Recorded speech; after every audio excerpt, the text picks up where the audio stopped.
Sejam bem-vindos a mais uma aula do nosso curso sobre reunião mediúnica.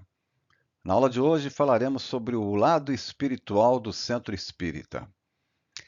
Convém destacar aqui que com a aula de hoje nós concluímos o que eu considero a apresentação de um contexto em que uma reunião mediúnica se insere. Daí a razão termos tido essas primeiras 4 aulas sobre assuntos diferentes, especificamente diferentes de uma reunião mediúnica. Mas a partir da próxima aula, então, entraremos longamente no assunto reunião mediúnica. Viemos falando até agora sobre o fato da reunião mediúnica dar acesso ao mundo espiritual. Por isso, nas aulas anteriores, falamos sobre os outros temas. Mas hoje, ainda, nesse aspecto da inserção da reunião mediúnica no mundo espiritual, nós iremos falar sobre o lado espiritual do centro espírita, pois é aí que a reunião mediúnica e todos os seus integrantes estão inseridos. Convém destacarmos também o seguinte: Kardec, logo após a publicação do Livro dos Espíritos, no dia 18 de abril de 1857, em Paris, continuou a dar prosseguimento à divulgação da doutrina espírita. Por isso, a 1º de janeiro de 1858, dá início à edição da Revista Espírita, através da qual discutia, apresentava informações doutrinárias e elucidava outros temas básicos ligados ao Espiritismo. Imediatamente, então, compreendeu a necessidade de criar um núcleo no qual fosse possível a continuidade dos estudos. Analisar as comunicações espirituais, educar as faculdades mediúnicas, praticar a caridade e estabelecer uma convivência saudável entre os dois planos da vida, o material e o espiritual. Daí, desse modo, fundou em 1º de abril de 1858, vejam só que um ano depois da publicação do Livro dos Espíritos, ele fundou a Sociedade Parisiense de Estudos Espíritas, em cujo regulamento, em seu artigo 1º, diz o seguinte: a sociedade tem por objeto o estudo de todos os fenômenos relativos às manifestações espíritas e suas aplicações às ciências morais, físicas, históricas e psicológicas. Ou seja, continuava Kardec, como não poderia deixar de ser, a dar ênfase à pesquisa dos fenômenos espíritas e a fundamentação, a complementação, melhor dizendo, de todos os estudos já publicados e continuar com as suas experiências. Porém, sendo esse o primeiro centro espírita do mundo, a Sociedade Parisiense, quando o espiritismo veio para o Brasil, principalmente, ele passou a ter uma abrangência muito maior do que a pesquisa, como nós veremos ao longo dos nossos slides. Mas, afinal, o que é um centro espírita? Nessa visão também adotada pelo kardecismo, pelo espiritismo. O que é um centro espírita ou uma casa espírita? É um templo. Para começar, é um templo como todas as religiões possuem seus templos, que vem do latim essa palavra, né? Templum, local sagrado.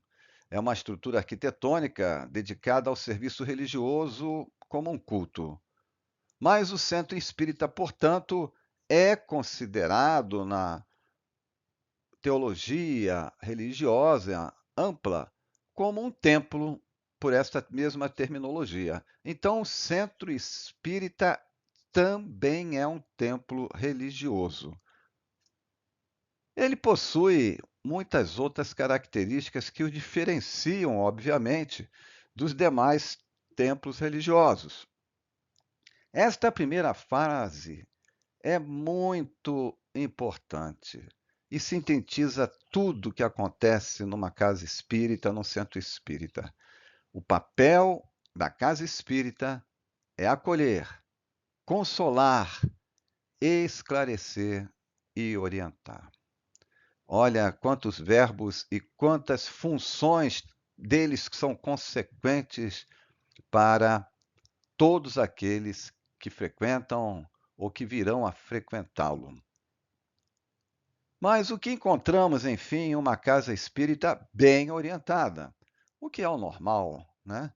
A prática da caridade e do amor em todas as suas atividades, pois o Espiritismo tem entre suas máximas que fora da caridade não há salvação. Ou seja, na casa espírita, em especial, devemos aplicar e executar a lei de amor. Vejam só, é uma instituição composta por homens, por pessoas, né? Homens, mulheres, enfim, não vai deixar de ter seus problemas. Porém, como nosso principal dever como frequentadores de uma casa espírita, como espíritas, o nosso principal dever é nos evangelizarmos. Então, vamos enfrentar, muitas vezes, problemas comuns de relacionamento que temos fora da casa espírita. Porém, esse trabalho de autoevangelização nos ensina a enfrentá-los de forma cristã. E essa contingência, vamos dizer assim, nos educa para que, paulatinamente, fora da casa espírita também sejamos coerentes. Então, não podemos ser diferentes fora da casa espírita. Estamos nos evangelizando lá. Vejam só, o papel da casa espírita é acolher, consolar, esclarecer e orientar a todos os seus frequentadores. Nós comecemos então a falar sobre a direção espiritual de um centro espírita.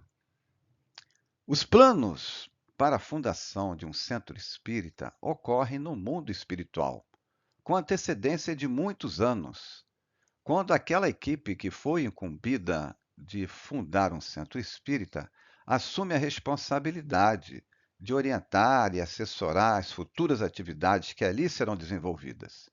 Isto é feito em sintonia, em ligação com aqueles espíritos que vão reencarnar com esse planejamento reencarnatório de fundar um centro espírita. Para se chegar a estabelecer esses compromissos, né, com aqueles que vão reencarnar, estuda-se as fichas kármicas deles, que para verificar a possibilidade de êxito, o perfil, né? E tudo é feito para que isso dê certo. Planos são traçados, projetados, então, para o futuro, já que eles ainda vão reencarnar. Não podemos nos esquecer de que aqueles que se reúnem para um trabalho dessa ordem, portanto, não vão fazer isso por obra do acaso. Existe esse plano da espiritualidade antes de reencarnar. E este plano tem por objetivo essencialmente atender os encarnados, porque através desse trabalho na casa espírita é que é concedido a oportunidade de crescimento espiritual, trabalho de resgate, redenção, reencontro de almas afins, de companheiros do passado, ou quem sabe até desafetos no caminho da tolerância e do perdão, né? Para que isso seja alcançado, a casa espírita vai apresentar um leque de opções, de atividades. Tudo isso que nós estamos falando aqui, estamos tirando de 3 livros que nós vamos fazer a referência no final, mas principalmente do livro Dimensões, A Dimensão Espiritual de um Centro Espírita, de Sueli Caldas Schubert.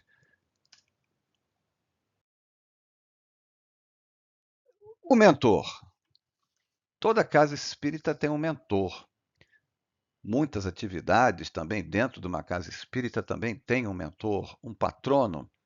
O que não significa, em hipótese alguma, que aquele nome a que é dado, aquela atividade, aquela casa espírita, aquele espírito seja realmente o mentor, o patrono. É uma homenagem. Normalmente é um grande vulto do espiritismo que se destacou na sua vivência terrena, né? Ou até um espírito que vem fazendo grandes trabalhos pela psicografia na doutrina espírita. E, portanto, e também ainda tem muitas casas espíritas que têm esse nome, Centro Espírita Bezerra de Menezes, Centro Espírita Eurípides Barçanufo, etc, etc. E também tem outras que se chamam a Caminho da Luz, Grupo Espírita Paz, Amor e Caridade, o que então não significa, dentro disso que eu estou explicando, que por não ter o nome de um mentor, de uma pessoa, de um espírito, a casa é menos protegida. A gente só está esclarecendo essa parte aqui, certo? Então, dentro daqueles trabalhos de redenção dos encarnados a que nos referimos, que o planejamento feito no mundo espiritual para a criação daquela casa foi feito, aqui estão algumas das atividades: palestras públicas, passes normalmente após a palestra, fluidificação de água, né? Uma magnetização das águas que as pessoas tomam após o passe, estudos da doutrina e estudos de desenvolvimento da mediunidade, evangelização infantil e juvenil, obras assistenciais de caridade, que são inúmeras, conforme cada casa tem uma quantidade muito grande, ou algumas, conforme o efetivo que a casa dispõe, mas sempre tem, porque a casa espírita se espelha na mansão do caminho fundada pelos apóstolos após o desencarne de Jesus. Atendia-se, dava-se comida, dava-se o pão e vinha algum apóstolo fazer uma palestra. Então, o movimento espírita se destaca por isso. Fora da caridade não há salvação. E ainda tem, como eu falei anteriormente, outras atividades, algumas delas ainda aqui nessa parte final. O atendimento fraterno, que é o diálogo com as pessoas que precisam de uma orientação, as reuniões mediúnicas, que é o tema do nosso curso, de socorro aos desencarnados, e também os trabalhos de desobsessão com os encarnados, que fazem tratamentos específicos ligados à desobsessão.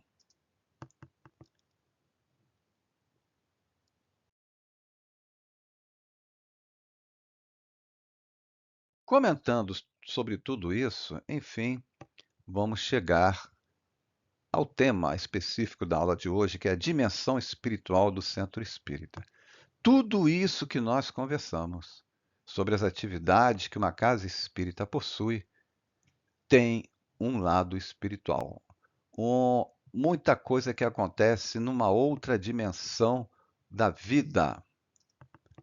Nos diz o espírito Manuel Filomeno de Miranda no livro Tramas do Destino. Quando ele visitava uma instituição espírita, afirmou que a pobreza das percepções humanas dá uma ideia irreal do que acontece além das dimensões orgânicas, né, físicas, entre os dois mundos. Diz ele ainda: verifiquei que a multidão de espíritos era bem maior do que a constituída pelos encarnados. Lembra-se que eu falei ainda há pouco sobre o aspecto de uma casa espírita, se ela é grande, se ela é pequena? Vejam aí o que ele diz. Equipamentos especiais, vejam só, encontravam-se colocados em pontos estratégicos, inclusive camas para tratamentos cirúrgicos. Isso para o lado espiritual. Infelizmente, muitas pessoas ainda não compreendem a maneira saudável de comportar-se em determinados lugares onde se apresentam.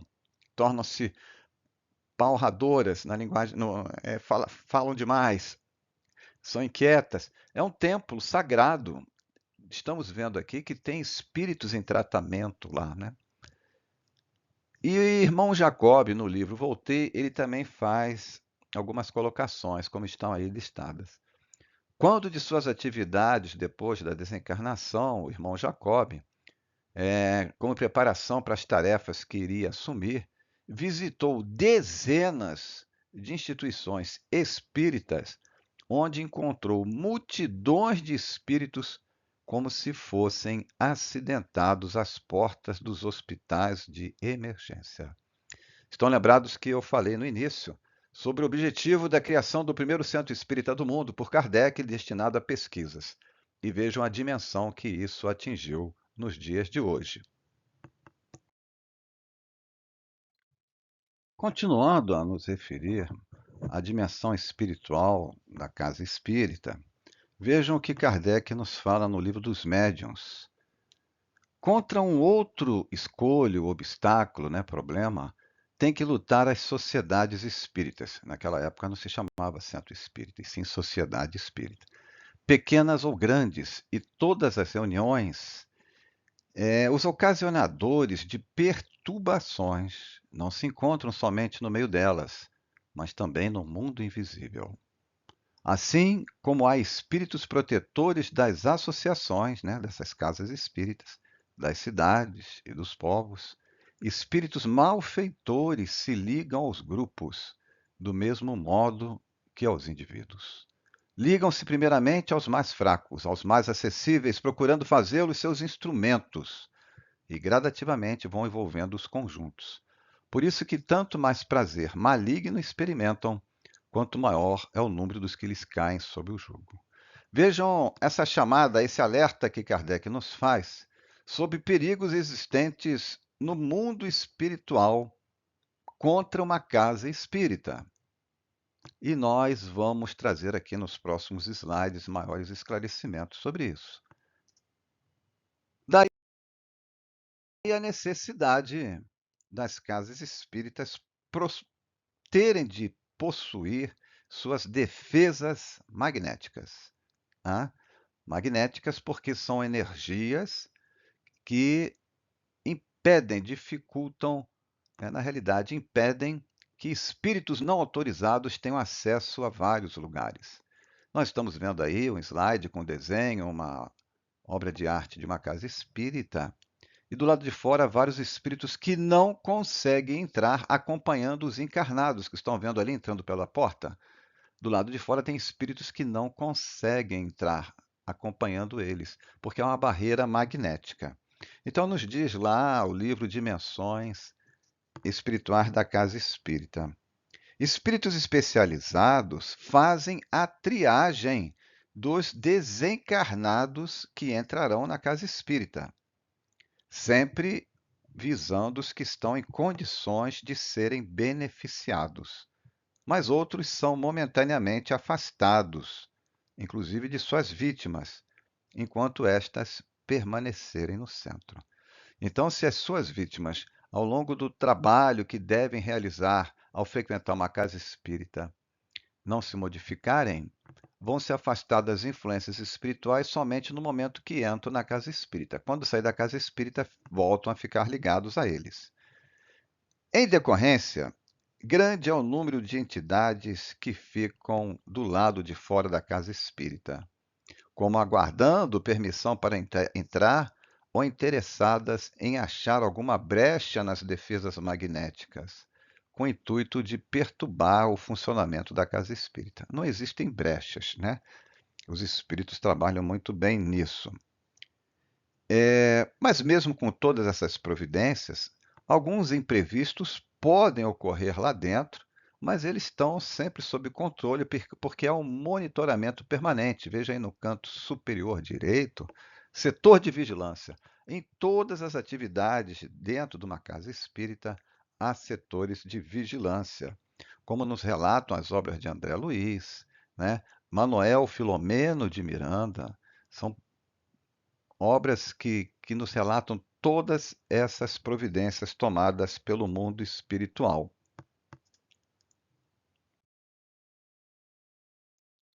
Então vejamos um exemplo citado nesse livro, há muitos outros exemplos em vários outros livros, de sobre a necessidade de uma defesa magnética ou de defesas magnéticas na casa espírita.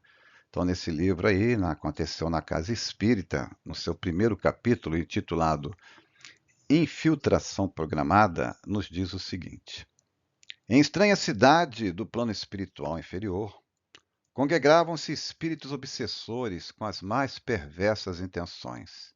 Reunidos em sombria praça, traçavam diretrizes de perseguição e destruição de respeitável instituição espírita.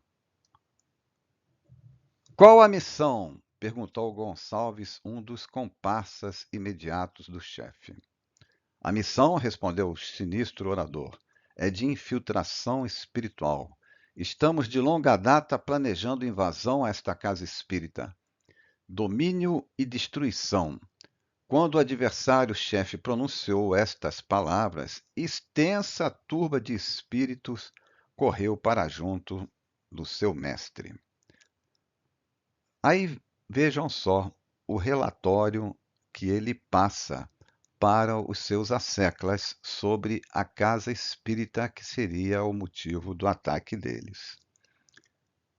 Tenho aqui o relatório atualizado. E manuseando o desajeitado material, puxou longa lista com estatísticas de trabalhos espíritas naquela casa, lendo segundos depois em voz alta. Assim, com esses dados do que ocorreu no último ano. 2.500 espíritos, hein, que estavam sob nosso comando, foram, na versão dele, violentamente arrancados de nós e se converteram ao Nazareno, a Jesus, com auxílio da mediunidade falante, né, da psicofonia, do diálogo enganador e da interferência dos emissários do bem. Cerca de 3.000 encarnados que permaneciam sob severos processos obsessivos tiveram o equilíbrio readquirido graças à odiosa intervenção das entidades da luz. Multidões estão encontrando naquela casa maldita tranquilidade e conforto espiritual que para nós são abomináveis. Mais de 4.000 entrevistas, aproximadamente 20.000 vibrações, orações, né? Centenas de palestras, transmitindo a doutrina espírita e os ensinos de Jesus, exaltando o bem e o amor. E ainda tem mais, continuou o expositor das trevas, imprimindo nas palavras raiva e inconformação. Mais de 15.000 passes transmitidos, dos quais 70% tiveram efeitos muito positivos sobre as pessoas. 200 enfermos, impossibilitados fisicamente de comparecer à instituição, receberam a visita fraterna e a fluidoterapia, né, os passes, contra a nossa vontade. E não acaba aí, insistiu o malfeitor completamente admirado. Gestantes, crianças, jovens, andarilhos, etc., receberam da casa espírita o concurso caridoso. Isso sem contar as obras assistenciais que promovem largamente a criatura humana. Então, continua ele para finalizar essa parte. O centro em questão é um dínamo de benemerência. Se com a nossa interferência eles produzem assustadoramente, imaginem se deixássemos o caminho livre. Por isso é preciso continuarmos redobrando nossos esforços, a fim de acabarmos com essa tolice de caridade, a absurda preocupação com o outro e, acima de tudo, com essa inaceitável proposta de renovação moral trazida pelo Cristo, que exige demais dos seres humanos. Recebemos de nossos superiores mais de 8.000 solicitações. Tenho comigo os apontamentos. E lançando ao vento alguns papéis, continuou irritado. Vejam, requisições de obsessão, memorando solicitando prioridades, isso dos superiores dele. Inúmeras ordens de serviço não cumpridas e sem contar as infinitas reclamações. Como veem, nossa incompetência está declarada. É preciso estarmos organizados para desestruturarmos a instituição espírita que nos atormenta. É assim que funciona, sempre funcionou, sempre vai funcionar. Todas as agremiações, instituições religiosas que procuram fazer o bem. No caso dos centros espíritas, o ataque é maior, porque nós conhecemos como tudo e por que tudo isso acontece, os mecanismos para, inclusive, salvar, né? Ajudar, esclarecer, orientar, acolher espíritos como esse líder, que um dia eles vão deixar de ser líderes do mal e serão atendidos numa casa espírita e vão se modificar, sim, pela própria vontade, com o tempo.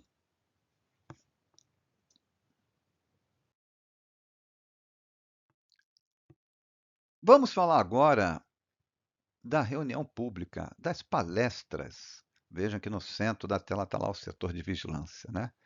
E como nós falamos anteriormente, não é só uma palestra como no lugar comum. É uma palestra que tem espíritos que estão lá já assistindo à palestra e outros que vão chegar com os encarnados que vão assistir à palestra. Tá?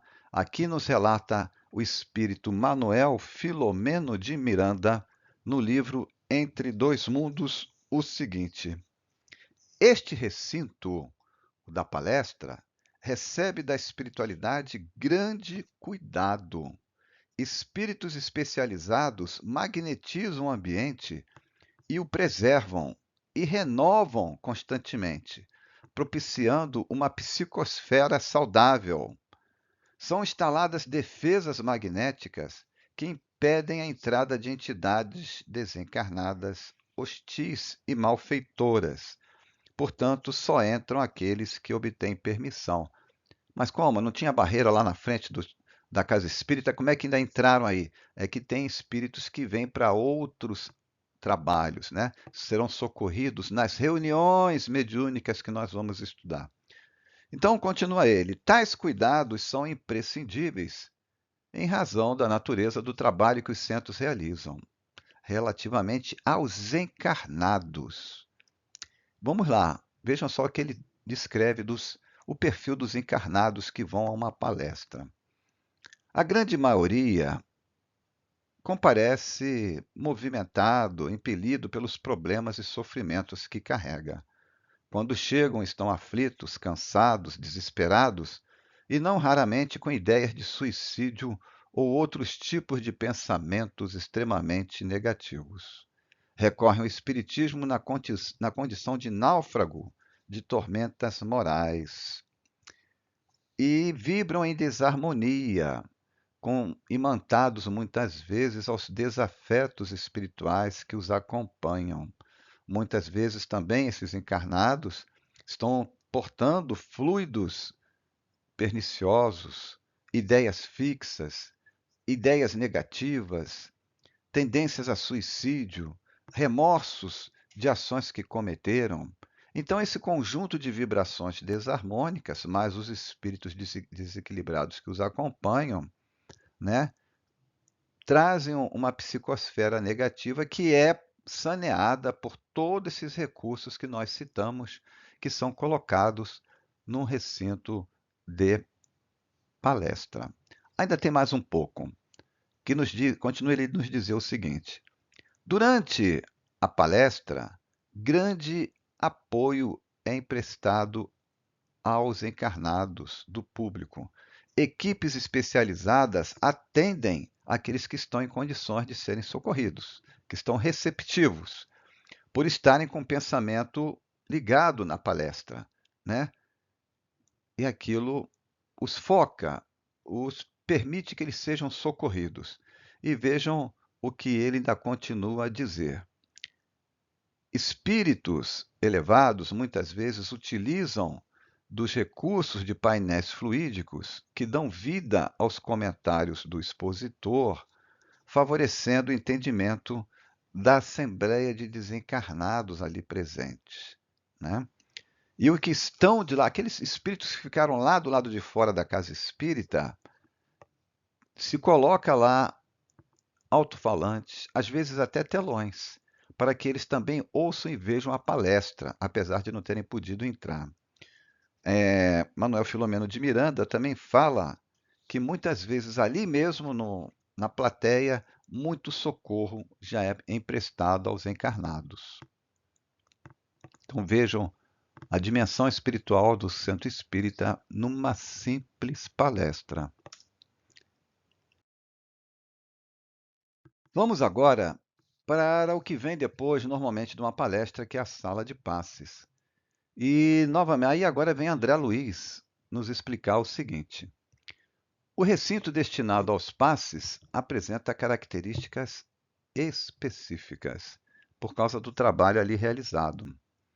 Então, são colocados aparelhos, equipamentos, né, para muitas vezes até fazer cirurgias espirituais ali, simples, né? Espíritos de elevada envergadura espiritual socorrem os encarnados ali presentes, que chegam com toda aquela gama de perfil que nós conversamos antes, porque eles estavam lá no auditório da palestra. Técnicos em auxílio magnético fazem um trabalho gigantesco sobre os encarnados que estão sendo assistidos. E muitas vezes os passistas, vejam só, que nos fala André Luiz, no livro Nos Domínios da Mediunidade, capítulo 11. Muitos passistas acham que se sentem exauridos ou vão ficar sem forças no final de tantos passes que dão. Só que a equipe espiritual repõe essas energias. Tá? Ninguém sai de um trabalho de passe exaurido. Né? Não, é o contrário, recebe tantas energias superiores que são extremamente beneficiados. Todo passista é bastante beneficiado. Então, vejam que até agora falamos de algumas atividades da Casa Espírita e falaremos de outras, sobre esse lado da dimensão espiritual. Entrando agora na parte final de nossa aula, os últimos slides, falaremos sobre as outras atividades, como dissemos. Então, todas as atividades têm segurança e têm acompanhamento espiritual. Então, veja, atendimento fraterno, ou outro nome que se dê numa casa espírita, aquela recepção de pessoas que necessitam de uma orientação, que buscam a casa espírita com uma série de problemas emocionais, psicológicos, obsessivos, né? Então, vejam aqui nessas figuras. À esquerda superior, temos lá o atendente fraterno aguardando a pessoa a ser assistida e um grupo de mentores ali para auxiliar os dois. Quando chega no lado direito ali, superior, a pessoa a ser assistida, ele já começa a receber um tratamento espiritual. E na parte inferior direita tem o atendimento ao espírito quando acompanha o encarnado. Né? Muitas vezes ele já fica na casa para atendimento nas reuniões mediúnicas. Tá? Então, há um alívio e uma orientação ao encarnado. Se ele precisar de um tratamento de desobsessão, o atendente vai lhe orientar, passando todas as etapas, explicando tudo, seja ele espírita ou não.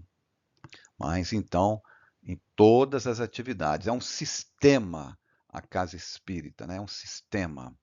Então, esse caso específico do atendimento fraterno, eu costumo dizer que, diferente da psicologia, das terapias de psicologia, psicanálise e outras, em que está ali o psicólogo, o psicanalista, diante do seu assistido, vamos colocar assim, na casa espírita nós não somos psicólogos, não somos psicanalistas, nem poderíamos. Sempre se pergunta, diante de determinado problema, se a pessoa está fazendo um tratamento psicológico ou psicanalítico. Se não faz, orienta-se até a fazer, conforme o caso, e faz-se paralelamente o atendimento espiritual, o socorro espiritual.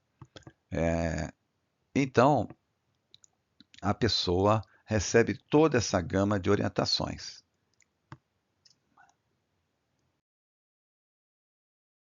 Também outras atividades, continua aí o setor de vigilância, estudos e evangelização. Aqui embaixo estão os espíritos que acompanham as pessoas que vêm para o estudo, ou até as crianças e jovens que vêm para a evangelização. Não esqueçamos que criança e jovens são espíritos antigos reencarnados. Todos são protegidos ali, dentro da casa espírita, tá? E no estudo, seja na evangelização infantil, juvenil e nos estudos dos adultos, muitos espíritos participam ouvindo né, estão sendo monitorados para não interferir e acabam se beneficiando dessas atividades também.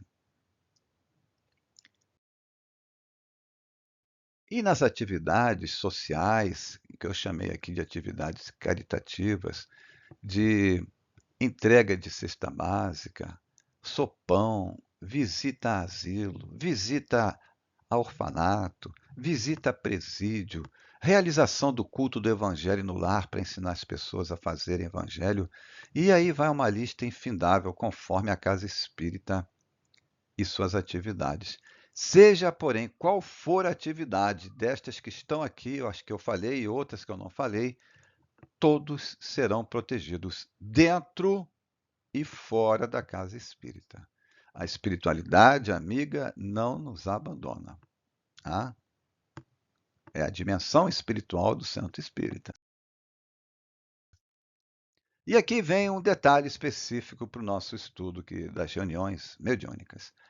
As reuniões mediúnicas também possuem, como não, as suas defesas magnéticas.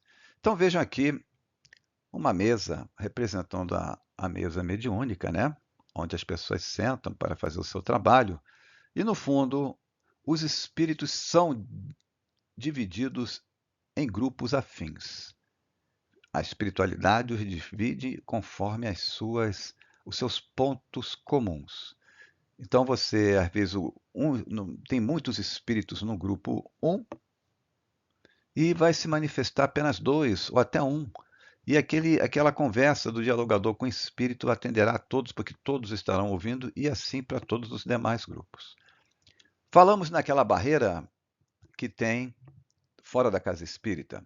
E dentro da casa espírita há muita segurança. Fora da sala da reunião mediúnica há uma segurança também. Há espíritos em guarda ali, vigiando. Vimos que também isso ocorre na sala de passes, vimos também que ocorre na sala de palestras. E aqui, além desses espíritos que ficam na porta da sala mediúnica, a espiritualidade constrói um campo energético. Determinados videntes conseguem ver esse campo energético ao redor da mesa mediúnica e só entram ali espíritos autorizados pela equipe espiritual. Tá? Daí a necessidade da reunião mediúnica séria.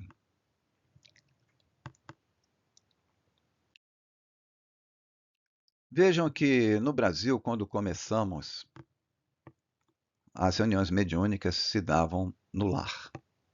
Foi uma transição. Não havia centro espírita, a sociedade até discriminava, não é?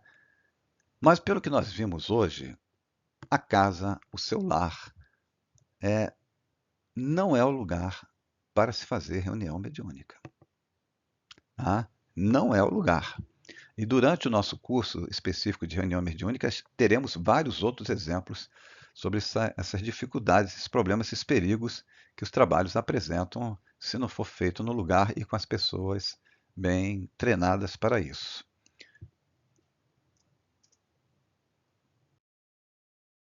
Estes foram os livros que nós usamos, né? Eu optei por falar mais, peço desculpas aqui se eu cansei, tá? Dimensões Espirituais do Centro Espírita, Bastidores da Mediunidade, Aconteceu na Casa Espírita. E sobre os papéis, as funções da Casa Espírita, temos sempre que citar a orientação ao Centro Espírita da Federação Espírita Brasileira. Agora, sobre esses casos e muitos outros ainda, ligados à segurança de uma casa espírita e ao papel da casa espírita, esses outros 3 livros são mais específicos. E concluímos, então,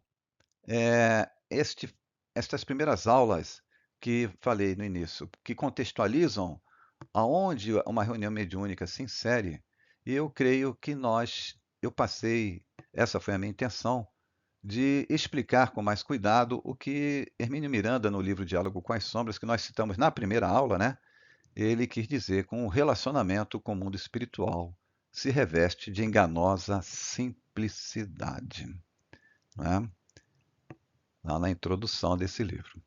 Era o que nós tínhamos que passar a vocês. Esperamos ter atendido as expectativas e a partir da próxima aula, então, entraremos firmemente nas reuniões mediúnicas. Até lá.